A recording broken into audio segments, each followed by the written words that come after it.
அருண், என்னப்பா? சாயந்தரம் வரும்போது சீத்தாப்பழம் கிடைச்சா வாங்கிட்டு வரையாடா? சரிப்பா. டெய்லியும் கேக்குறாரு, வாங்கிட்டு தான் வாயேன்பா. டெய்லி இட்லி தானா? இடியாப்பம் பணியாரணும் வேற ஏதாவது செய்யக்கூடாதா? அதெல்லாம் செய்ய எங்க நேரம் இருக்கு? என்னங்க, உங்க அப்பா இன்னைக்கு சாப்பாடு வேணான்ட்டாரு. கோவமா இருக்காரா? ரொம்ப. விடு, நாளை கன்வின்ஸ் பண்ணிக்கலாம். சொல்லுங்க உங்க அப்பாக்கு என்னென்ன பிடிக்கும்னு. லஞ்சுனா பிரியாணி ரொம்ப விரும்பி சாப்பிடுவாரு. மீன் குழம்பு நல்ல காரமா வச்சு கொடுத்தா வெளுத்து கட்டுவாரு. அப்புறம் தயிர் சாதம், மோர் மிளகா.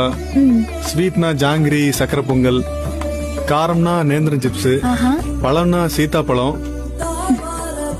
சாப்பாடு திருப்தியா இருந்தா ஒரு பீடா சாப்பிடுவாரு. இந்தாம்மா, எல்லாம் வாங்கியாச்சு.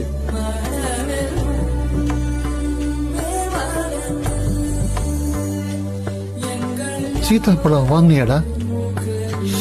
சாரிப்பா, மறந்துட்டேன்.